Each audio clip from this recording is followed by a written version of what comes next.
ఎన్నికల హామీలను ఒక్కటొక్కటిగా ఆచరణలో పెడుతున్నామని మంత్రి తుమ్మల నాగేశ్వరరావు అన్నారు. రేపు 4 పథకాలు ప్రారంభిస్తున్నామని అన్నారు. రైతు భరోసా, ఇందిరమ్మ ఆత్మీయ భరోసా, రేషన్ కార్డులు, ఇందిరమ్మ ఇళ్ల పథకాలు ప్రారంభిస్తామని మంత్రి వెల్లడించారు.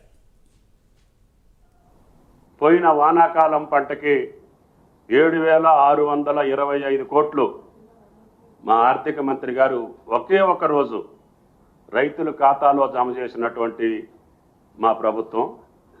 అదేవిధంగా రుణమాఫీ 2 లక్షల వరకు రాష్ట్ర రైతాంగానికి 21,000 కోట్లు వాళ్ళ ఖాతాల్లో జమ చేసి రుణ విముక్తులు చేసినటువంటి మా ప్రభుత్వం. అదేవిధంగా రైతు బీమా 3,000 కోట్లు ప్రీమియం కట్టి ప్రతి రైతు ఆపదలో ఉన్న కుటుంబానికి 5 లక్షల రూపాయలు ఇచ్చినటువంటి ప్రభుత్వం.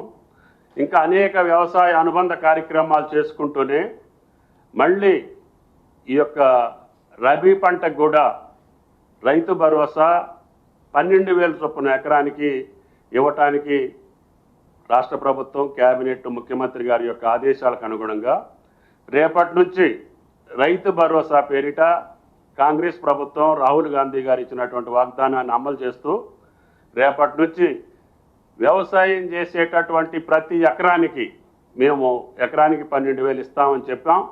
ఆ రకంగా రేపు అది